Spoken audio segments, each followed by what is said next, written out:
You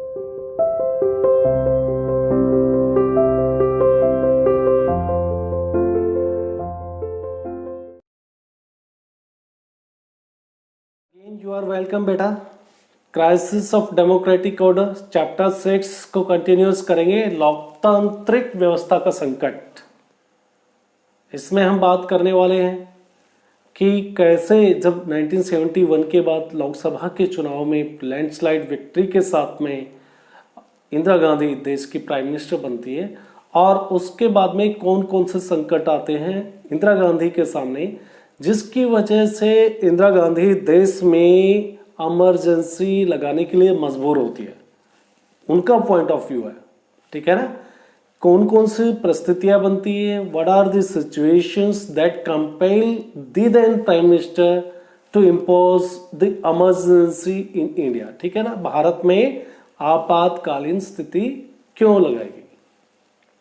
तो सबसे पहले हम इससे पहले वाले टॉपिक में जो लाइव क्लास के अंदर इनफैक्ट हम इकोनॉमिक कॉन्टेक्स्ट के आर्थिक संदर्भ में बातें कर चुके हैं। कौन कौन सी आर्थिक परिस्थितियां थी, what are the promises that had been made before the public, जनता के सामने कौन कौन से वादे जो कांग्रेस ने किए थे। कांग्रेस ओ की बात नहीं कर रहे हम, कांग्रेस आर नई इंदिरा गांधी वाली कांग्रेस ने कौन कौन से वादे देश के सामने किए थे। साथ ही 1971 के लास्ट में दिसंबर में जो पाकिस्तान के साथ में युद्ध हुआ, बांग्लादेश से जो विदेशी हमारे देश में घुसपैठी जो आई उसकी समस्याएं, तो किस तरह से ओवरऑल एक आर्थिक स्थिति भारत की खराब हुई उसके बारे में बात की। उसके बाद में जो भारत और बांग्लादेश का, भारत और पाकिस्तान के साथ जो युद्ध हुआ और उसके उपरांत जो अमेरिका की तरफ से कुछ प्रतिबंध लगाए गए, सारी मतलब परिस्थितियां भारत की एक आर्थिक स्थिति को खराब करने की दिशा में एक कदम था, राइट। तो उसके बाद में दूसरा बात की गुजरात और बिहार के आंदोलन के बारे में बात की, how the moment, student movement, ठीक है ना, छात्रों के आंदोलन were active at that time.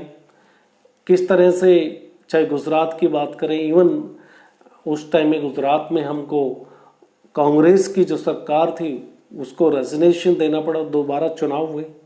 Similarly in Bihar में बात की, जैसे जेपी मूवमेंट के नाम से जिसको जाना जाता है, जयप्रकाश नारायण सोशलिस्ट लीडर, उन्होंने किस तरह से छात्रों के आंदोलन को हवा देकर एक राजनीतिक रूप दिया। ये तो बात हम कर ही चुके हैं।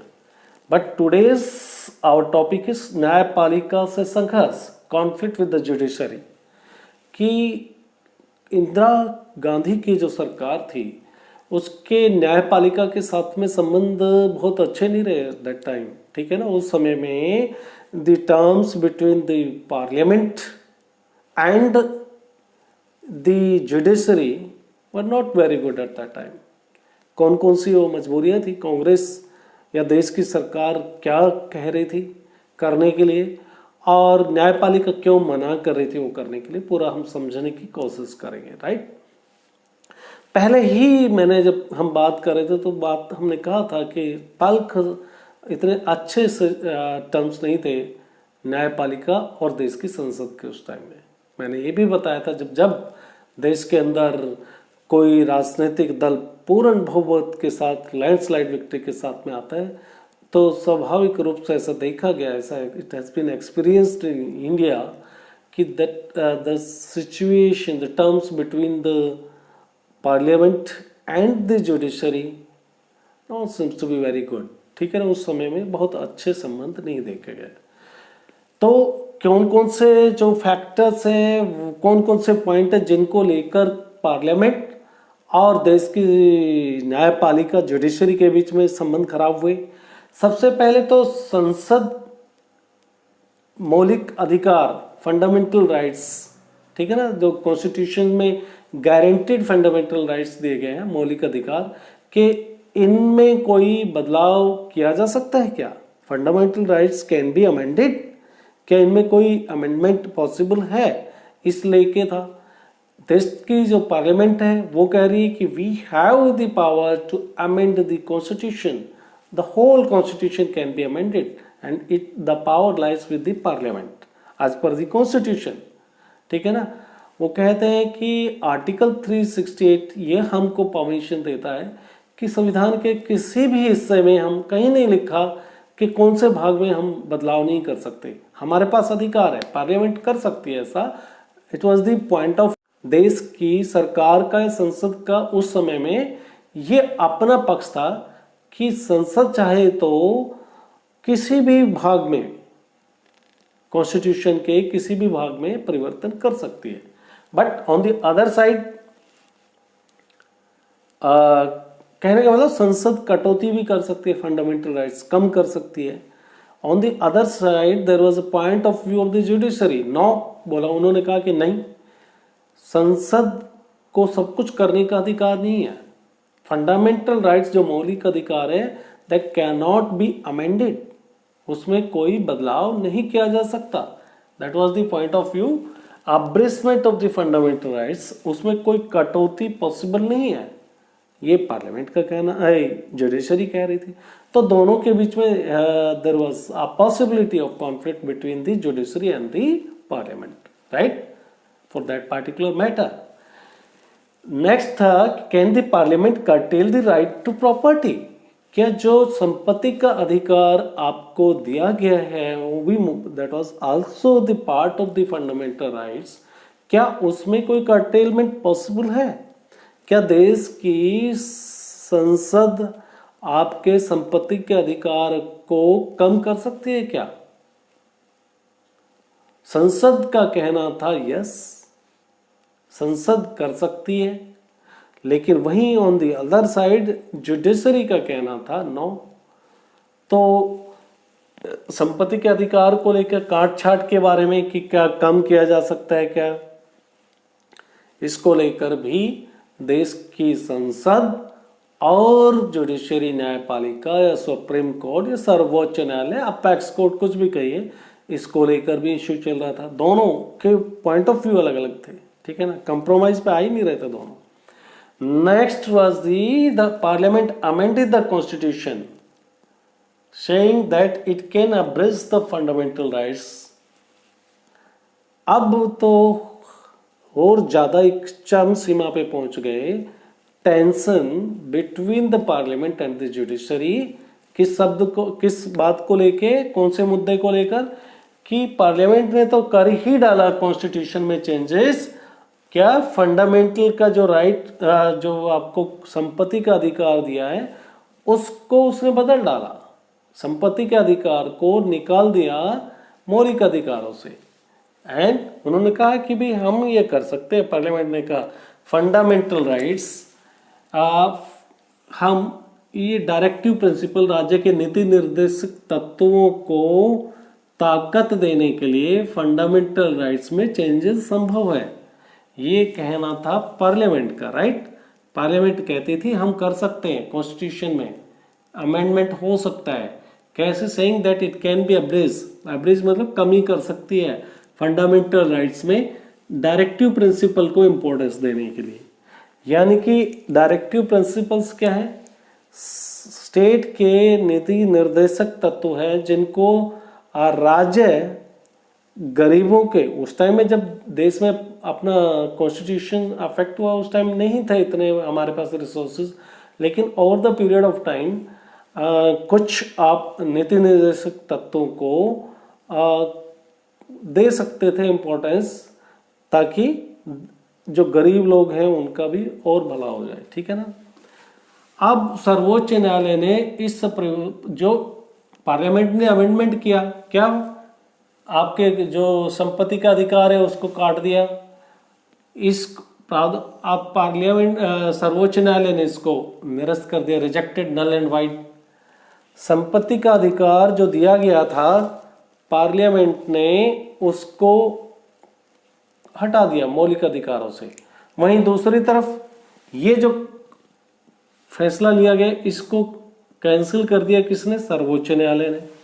तो सरकार और न्यायपालिका के बीच तनाव जो है चरम सीमा पर पहुंच गए इस सब्जेक्ट को लेकर अल्टीमेटली। फिर हम बात करते हैं सर्वोच्च न्यायालय का जो फैसला केशवानंद भारती केस में आया।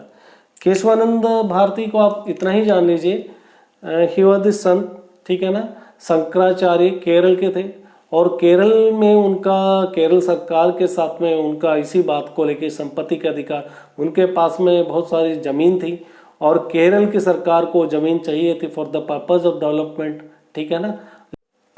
केशवानंद भारती ने कहा that this is my land and this is my fundamental rights, मौलिक अधिकार है मेरा ज़मीन को रखने का, ठीक है ना मेरी मर्जी मैं दूं या ना दूं सरकार को।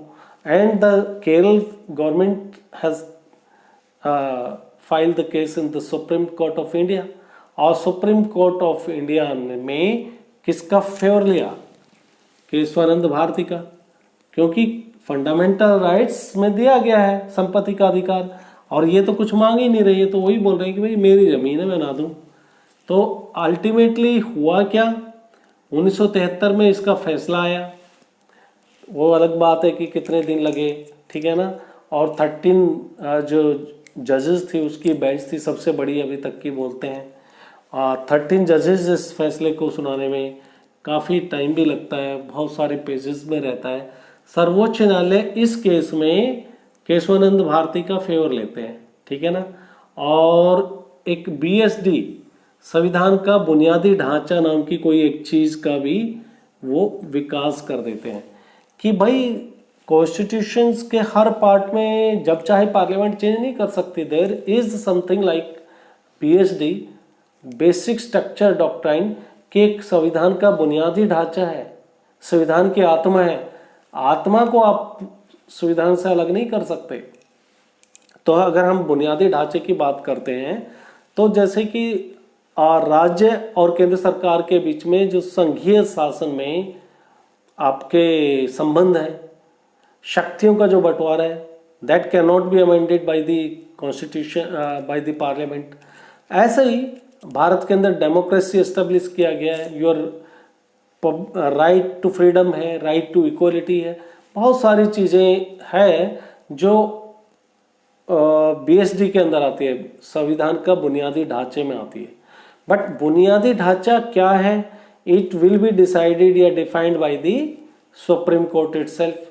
तो अपने आप में अल्टीमेटली क्या है, सारी की सारी पावर सुप्रीम कोर्ट के पास आ जाती है, क्योंकि सुप्रीम कोर्ट ने कह दिया कि संविधान के बुनियादी ढांचे में कोई बदलाव नहीं कर सकते और बुनियादी ढांचा वो होगा जो हम कहेंगे। तो अपने आप में सुप्रीम कोर्ट पावरफुल हो गया इस मामले के बाद में, ठीक है ना। और उन्होंने एक लक्ष्मण रेखा खींच दी कि संविधान के कौन से हिस्से में अगर आपने कदम रखा, पार्लियामेंट को कहा, तो हम उसको जुडिशियल रिव्यू लेके जाएंगे। जुडिशियल रिव्यू मतलब आपके पार्लियामेंट के द्वारा जो भी कोई कानून पास किया जाएगा उसका हम दोबारा से पुनर्अवलोकन करेंगे, दोबारा से देखेंगे। If there is a violation of the BSD basic structure of doctrine, आपका बुनियादी ढांचे का अगर उसमें उल्लंघन हो रहा है तो that law will be null and void, वो निरस्त कर दिया जाएगा, ठीक है ना। अब यहीं पर बात खत्म नहीं हो जाती, और भी टेंशन चलते हैं सर्वोच्च न्यायालय के मुख्य न्यायाधीश के अपॉइंटमेंट को लेके।